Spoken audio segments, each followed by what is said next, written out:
with that, the chair would like to recognize first Congressman Marcoleta. Thank you, Mr. Chair. Anong pangalan ng dalawa niya? Attorney yan? Ricky. Brother,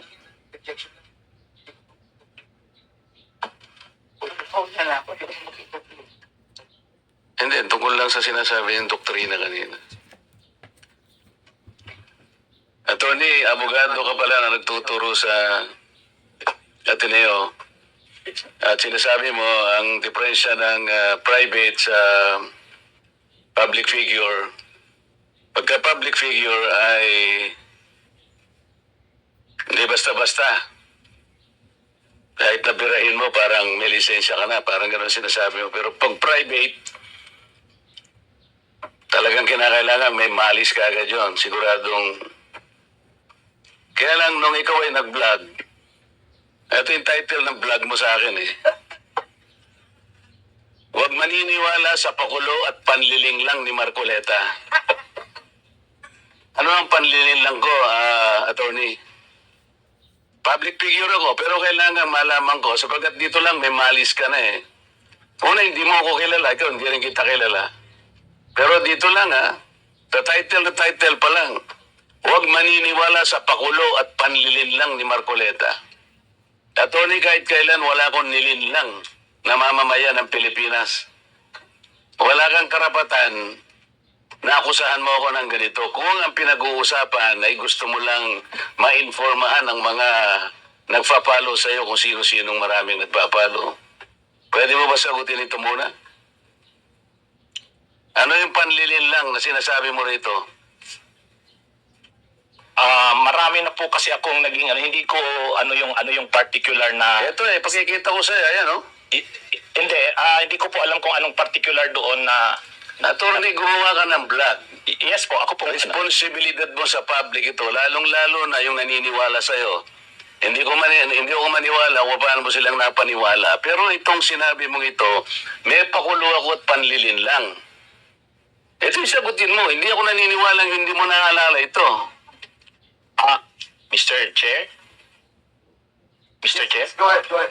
Actually po, dun yata yan sa rally ng Iglesia ni Cristo na naging subject din ako po ng programa ninyo sa yung dalawang pong kasama Honorable Congressman Marcoleta. Ako po yung naging subject nyo doon ni Saganang Mamamayan.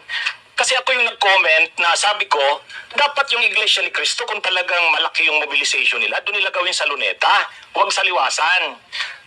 Yun yung kasi, pag sa Liwasan... Attorney, huwag mong nililihis ang usapan, Hindi, Pinag-usapan yung panlilin lang na sinasabi mo at pakulo. Walang kinalaman yung rally ng INC dito. Doon ko po kita, Honorable Congressman Anong Marcoleta. panlilin lang ginawa ko dun sa rally?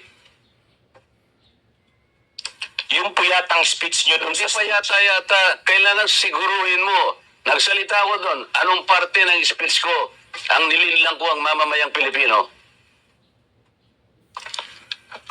Honorable Congressman Marcoleta, yung reaction ko po yata yung speech nyo po doon sa Ano nga, kung alam mo yung speech ko, ano yung panlilinlang doon? Tingnan ko po dito sa ano ko kung ano yung ang dami ko na po kasi naging content tungkol Hindi ganun. Ako kapag ka sinabi ko, alam ko ang pinagbabasihan ko.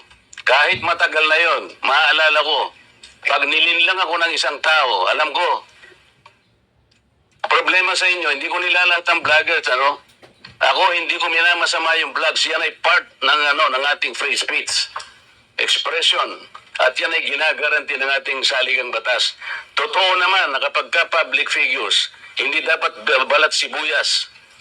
Hindi kagaya ng balat sibuyas ni Kong Barbers, alam ko yan. Pero hindi nangangahulugan.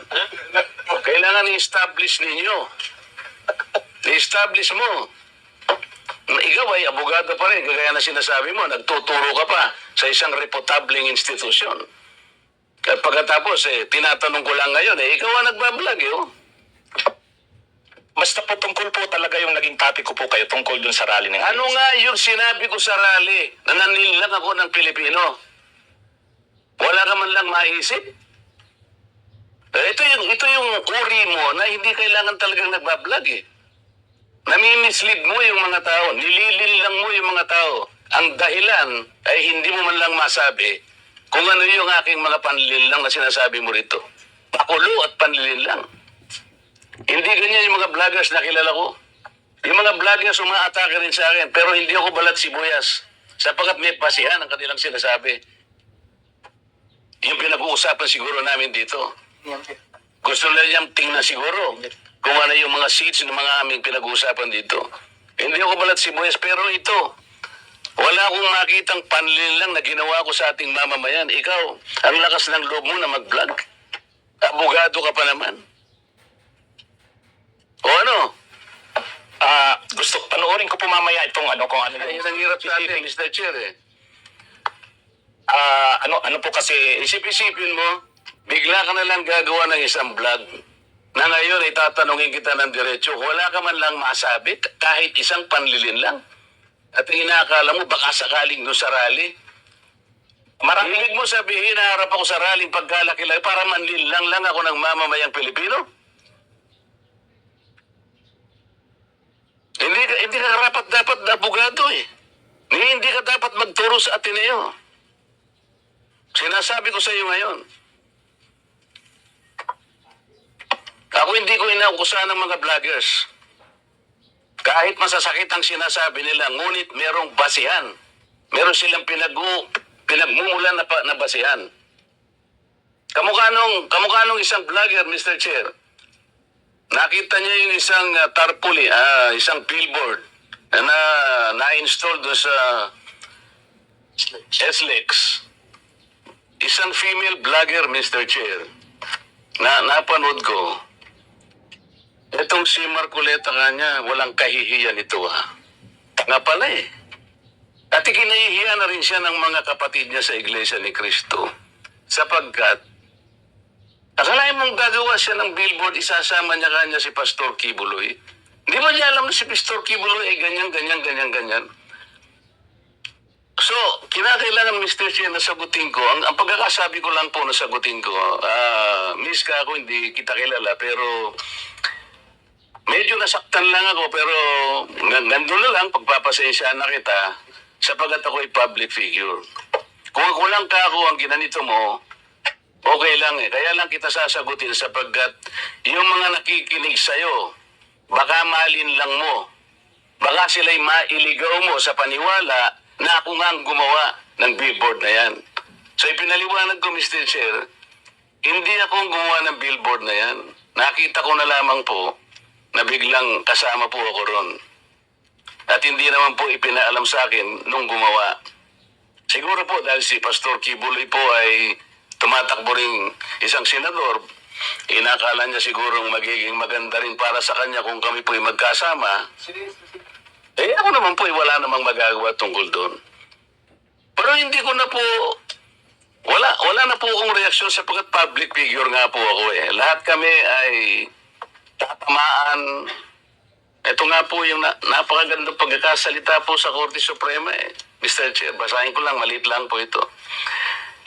The interest of society, ito po yung United States versus Bustos. The interest of society and the maintenance of good government demand a full discussion of public affairs.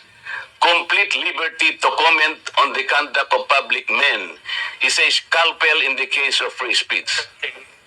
The sharp incision of his probe relieves the abscesses of officialdom. Men in public life may suffer under a hostile and an unjust accusation. The wound can be assuaged with the balm of a clear conscience. A public officer must not be too thin-skinned with reference to comment upon his official acts. Kaya ko na lang siyang i-tolerate, Mr. Chair, yung babaeng yun eh. Pero ikaw, attorney, dahil sa attorney ka, yan ang sinasabi mo, at nagtuturo ka pa sa isang reputable institution, dito lamang sa title mo eh. Huwag maniniwala sa pakulo at panliling lang ni Marcoleta. Pagkatapos tatanungin kita ngayon, kung anong panliling lang ang ginawa ko, wala ka man lang masabi. Kaya naman kitang i-demanda pero hindi na kita pagtitsagaan eh, kung ikaw lang. Gusto ko lang malaman ng mga tao na walang basihan tong ginagawa mo. Para sa akin, sapat na nakabayaran sa'yo. O total, hindi na siya makakimo, Mr. Chair. Tatigilan ko na siya. And with that, Congressman Marcoleta, that will serve as your time as interpolator. Ang haba ng interpolation mo.